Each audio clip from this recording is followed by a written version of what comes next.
Hello friends, welcome to legal literacy YouTube channel. Legal literacy YouTube channel में आपका स्वागत है। फ्रेंड्स, आज हम बात करने वाले हैं नेशनल पेंशन सिस्टम ट्रस्ट में निकली लीगल ऑफिसर्स की वैकेंसी के बारे में।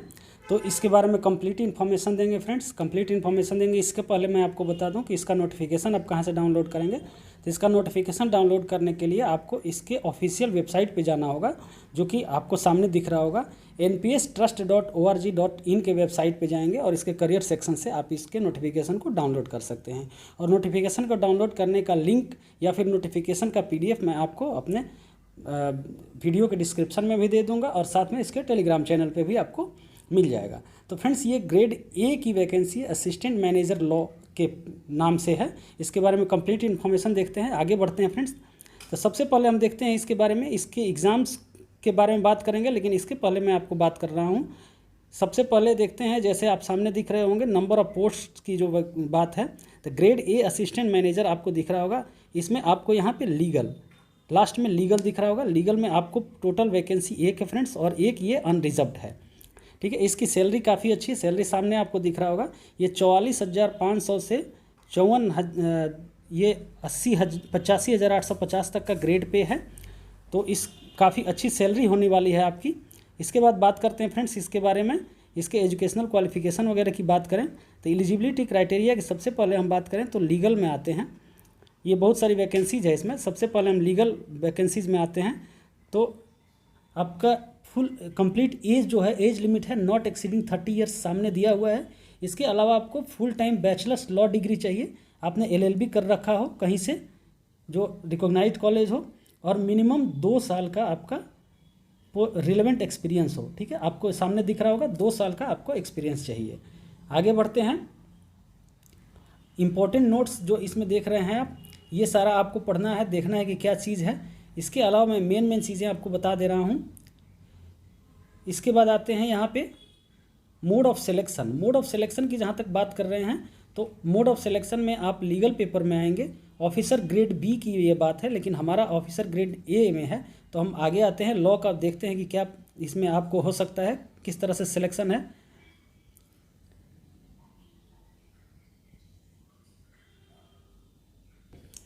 तो मोड ऑफ सिलेक्शन देखते हैं फ्रेंड्स। मोड ऑफ सिलेक्शन है आपका, मोड ऑफ सिलेक्शन यहाँ पे देख रहे होंगे कि 3 स्टेज प्रोसेस है।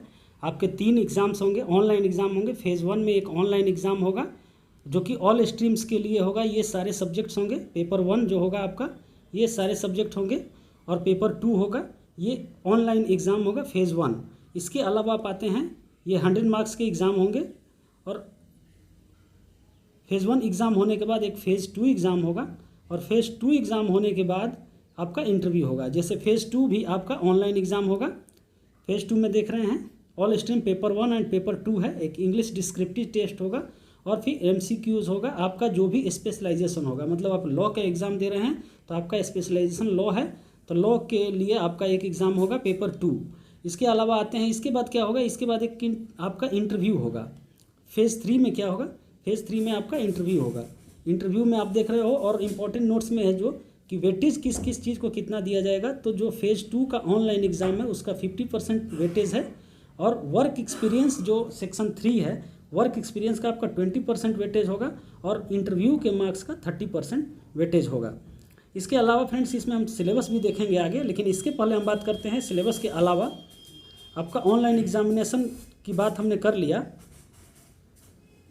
थोड़ा सा हम पे स्केल की बात कर लें। ग्रेड ए हमारा असिस्टेंट मैनेजर है, ग्रेड ए के पोस्ट पे हमारा है।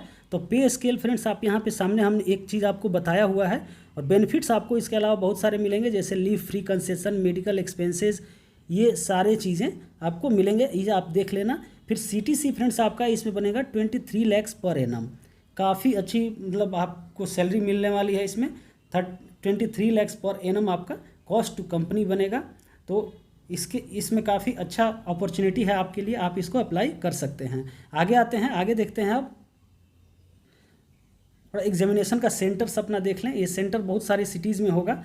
आपके नज़दीक की कौन सी सिटी है आप यहाँ देख सकते हैं। तो सेंटर्स देखने के बाद फ्रेंड्स आगे बढ़ते हैं। अब एग्जामिनेशन फ़ी की थोड़ा बात कर लेते हैं। एग्जामिनेशन फ़ी आपका, जैसे application fee unreserved EWS and OBC के लिए 1000 रुपीज़ है एप्लीकेशन फ़ी। और अगर आप SC ST PWD मतलब फिजिकली हैंडीकैप्ड हैं या वुमेन हैं, आपके लिए ये 0 है, नील है।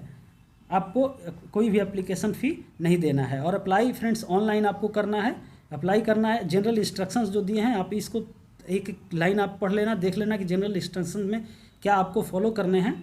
इसके अलावा फ्रेंड्स थोड़ा सा हम बात कर लेते हैं guidelines for persons with disabilities using A scribe. अगर आप डिसेबल हैं तो आपको किन किन चीज़ों का ध्यान रखना है, आपके लिए गाइडलाइंस क्या हैं, ये आप देखेंगे।